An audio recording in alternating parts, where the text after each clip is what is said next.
All right, thank you. Well, welcome to another ODLAN webinar. This one's on strategies for fostering inclusive intergenerational spaces. So today we're going to go through and share some of what we've found effective for bringing together people of all ages into digital space and making that sort of a safe and productive experience for everyone. So before we get started, we'll introduce ourselves. My name's Hannah, and I'm the co-founder of the Ontario Digital Literacy and Access Network. I'm also a PhD student at York University in gender, feminist, and women's studies. And Steph, I'll let you introduce yourself. Yes, I'm Stephanie Jonsson, and I am the other founder of the Ontario Digital Literacy and Access Network. I'm also a PhD student at York University in gender, feminist, and women's studies, and I examine the barriers to us LGBTQ plus older adults experience when accessing online service provisions. I'll pass it back to you, Hannah. So also before we get started, we'd just like to thank the New Horizons for Seniors program. We've received funding for them for our summer sort of work, research, and programming. So we've been working on not only a series of webinars to sort of discuss some of our work, what we find to be best practices, but we've also been able to conduct some broader research into what kinds of digital literacy, tech support, hardware lending things are out there for older adults, particularly queer older adults. So coming soon this August, early in August, our curated database will be available. So that's a collection of resources that you can search through that we've already vetted and know to be useful for digital literacy resources. We've checked in with them about what their sort of inclusivity looks like. And yeah, we're very excited for that to be up and running, and we're very thankful for the New Horizons support to get that off the ground. So before we begin, ODLAN is a completely remote organization. However, we're gathering together from all different locations, and we reside on all different parts of this land. We primarily do our work in Toronto, so we like to offer a land acknowledgement for that part of the world. So we at ODLAN recognize that many Indigenous nations have long-standing relationships with the territories where ODLAN's volunteers and partners are located, and we acknowledge our presence on the traditional territory of many Indigenous nations. The area where we primarily work, known as Toronto, has been cared for by the Anishinaabe Nation, the Haudenosaunee Confederacy, and the Huron-Wendat, and it is now home to many First Nation, Inuit, and Métis communities. We would also like to acknowledge the current treaty holders, the Mississaugas of the Credit First Nation.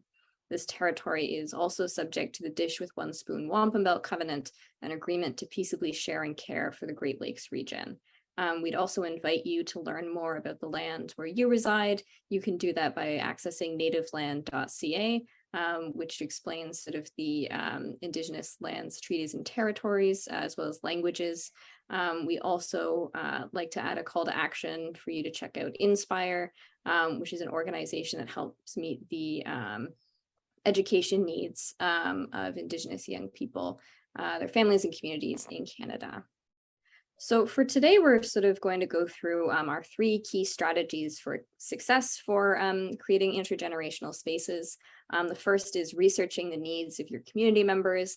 Today, we're here to talk about some best practices. However, your individual community, its members, and your organization are always going to have particular needs that you're going to have to meet on that sort of individual basis. The second is build access and accessibility tools into the project plan, talking about building up accessibility from the ground up, so from the beginning of a project rather than retrofitting at the end, even though sometimes that is inevitably going to be the case. And our final sort of strategy is providing volunteers and staff with technical support to assist event attendees, especially as your existing programs are transitioning into a digital or an online format. Thank you, Hannah. What does your community need, and how are you going to meet their needs? So before we started the ODLAN initiative, we really looked at understanding what 2S LGBTQ older adults were actually experiencing with digital divide barriers. And we conducted a needs assessment to better understand their needs during the height of the pandemic. But these questions that we're providing today can help guide others in understanding who you're serving and what their unique needs might be. So we did do a who, what, where, when, why, how approach.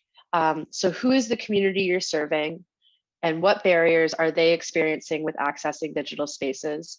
Where are they located? So remember, people in urban spaces versus rural spaces are going to have different types of internet service providers, and those providers might not always offer high speed internet, and they might not always be near reliable infrastructure that can give everybody in a community the internet that they need.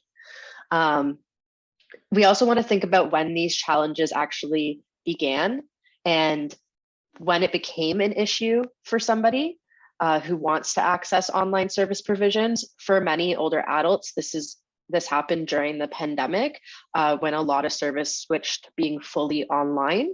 And then we also want to think about how these challenges can be mitigated. So what are the solutions and what are the possible practices we can integrate into our project plans that'll help mitigate these digital divide barriers? And why is access to support limited?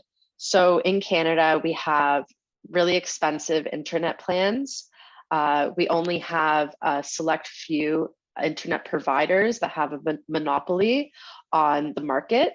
So our options are quite limited in how we opt into these service plans. Work needs to still be done in lobbying against the big three telecommunication companies in order to actually make internet access a universal human right. The big thing is doing your research. We really want people to create steering committees, conduct focus groups, continue to give your community feedback forms where you can get more insight on the challenges your community might be experiencing in accessing your online programs, and then integrating those suggestions into your future project plans. So in our last webinar, we talked a lot about the challenges to us LGBTQ plus older adults face with accessing online service provisions. Today, we're just going to go over a few of those points to reiterate that there's still ongoing barriers for 2S LGBTQ plus older adults and other community members, and that not everybody has the same access to participate, or the same privilege to participate in online spaces without fear of discrimination or harassment. So for 2S LGBTQ plus older adults, some are living in non-affirming communal spaces. This can be long-term care homes, independent living facilities, and other places that are a public and private living environment. And there might be nurses, administrative coordinators, and other staff that aren't 100% affirming of an individual's gender or sexual identity. This can create a lot of fears towards asking for support when needed, and not a lot of 2S LGBTQ plus older adults who live in communal spaces choose to conceal their identity to receive quality care. For example, during the pandemic, we provided iPads to 2S LGBTQ older adults. And in one case, one of the older adults had a pest infestation, and rats had chewed through the cord of his iPad. He couldn't afford to replace the cord of the iPad, and the facility, the administrative coordinators weren't interested in resolving this issue, even though it was a problem with the environment and not necessarily an individual issue.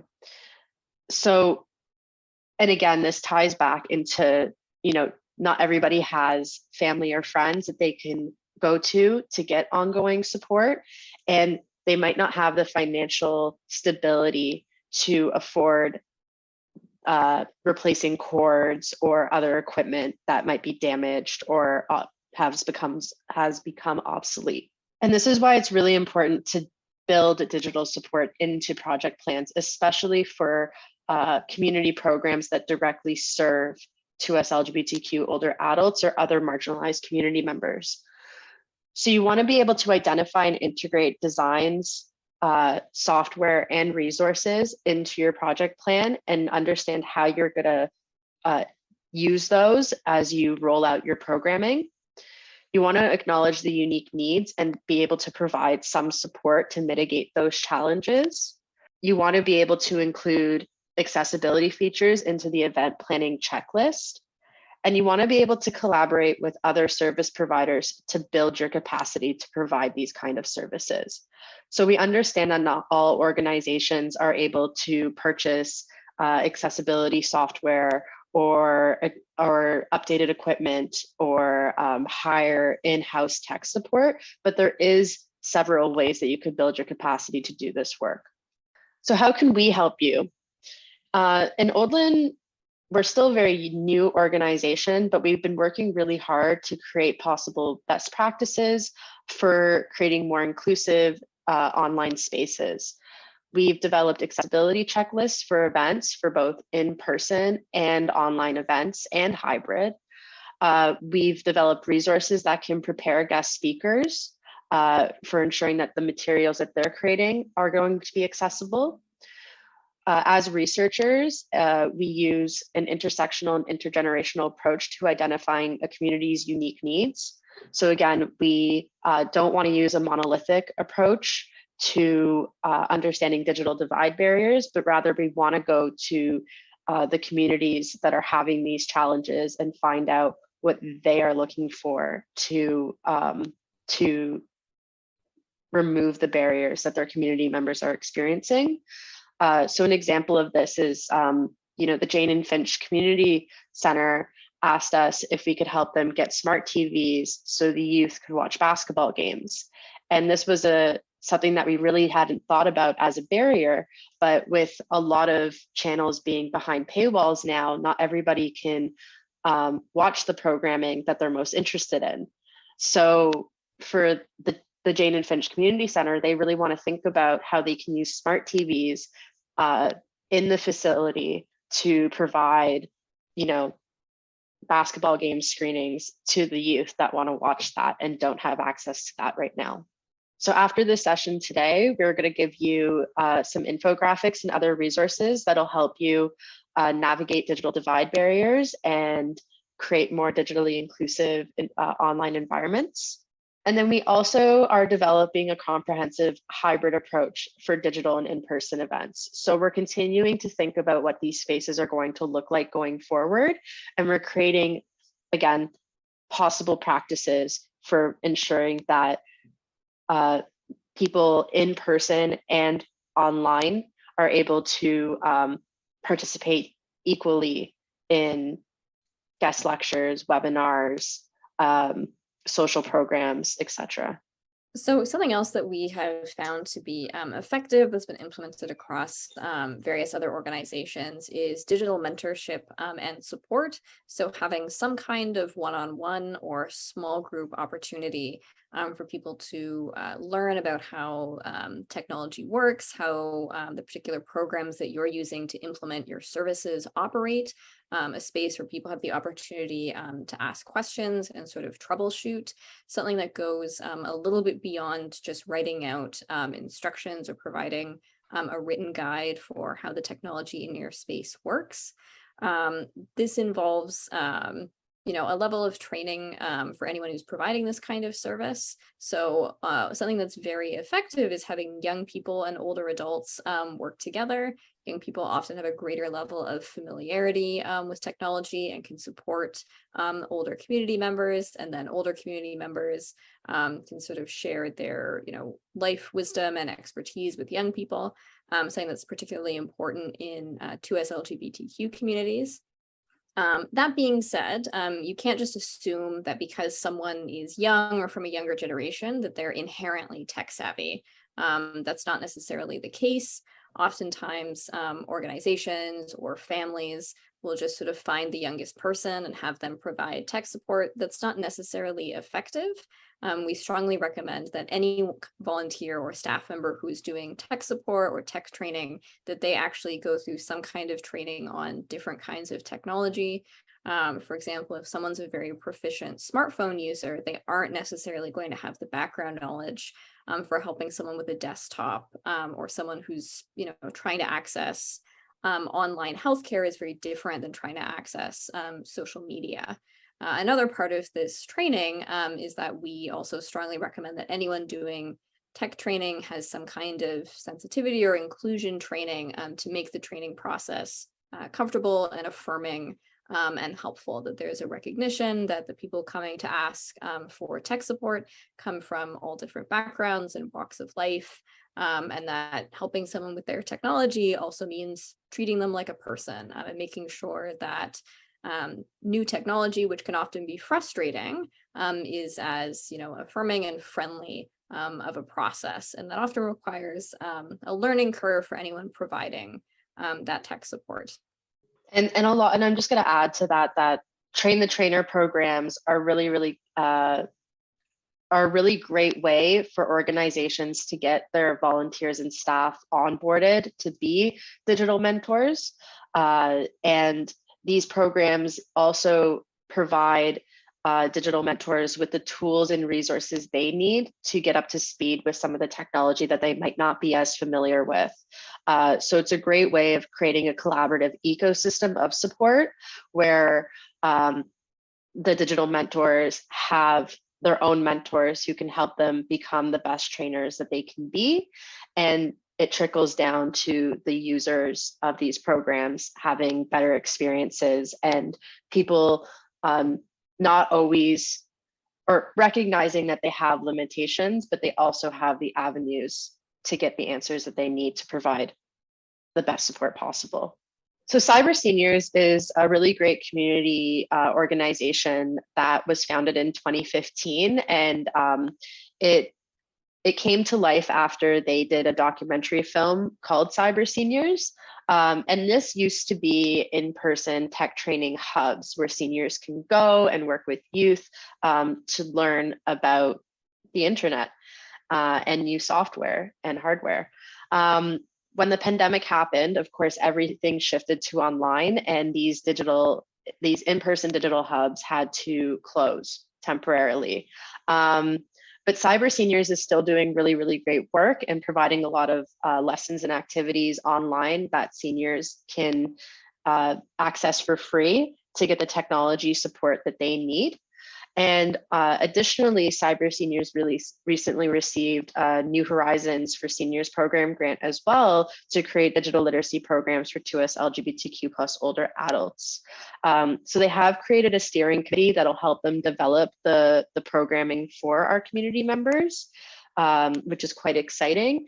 And hopefully soon there'll be a program that is specific to the unique needs of 2S LGBTQ+ older adults. Again, these services are free and are available on the Cyber Senior website.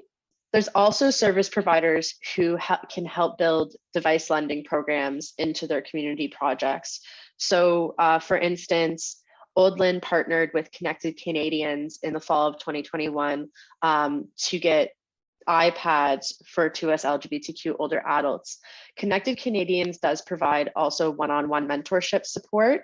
Their organization does a Train the Trainer program that provides all community members who want to become digital mentors with the training that they need to do that work.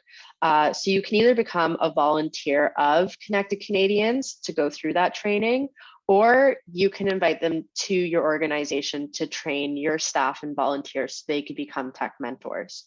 By partnering with organizations like Cyber Seniors and Connected Canadians, we're able to increase our capacity to offer more comprehensive digital training and support to organizational leaders and community members. And so even if your organization is smaller, and you don't feel like you have the capacity to provide this training internally, partnering with a group like Connected Canadians can really assist you in having that mentorship support when it's needed. And lastly, you want to continue to gather feedback to improve your programming. And feedback is so empowering. It helps continuously improve events and identify the challenges participants might be experiencing with trying to attend those online programs. So you could do you can offer a variety of strategies for attendees to provide feedback. This can include a Google form that people can do on their own time. You can have kind of open office hours after an event to give people the opportunity to pop in and give verbal feedback. You can also provide a number that people can call after an event to give feedback if they're not completely plugged into the digital world. And if your organization still has a physical office, and if that office is open, you can always have a feedback box so community members can continue to give their opinions offline.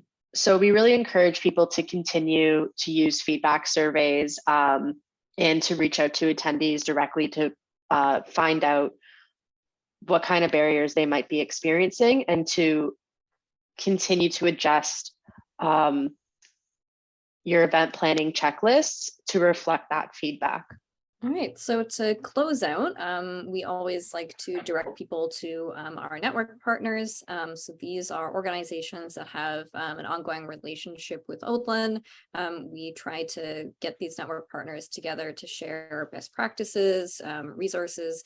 There's a sort of a combination here of 2S LGBTQ focused organizations, digital literacy organizations, other sort of local community groups that can sort of share information, best practices, resources with one another. So we've done some collaborative projects with some of our partners like Connected Canadians for the iPad gifting program, etc. You can find all our network partners on our website at odlan.ca. So we'd really encourage you to go and see if there are any organizations in our network that might be, useful for you for starting or sustaining any kind of online program that you're working through.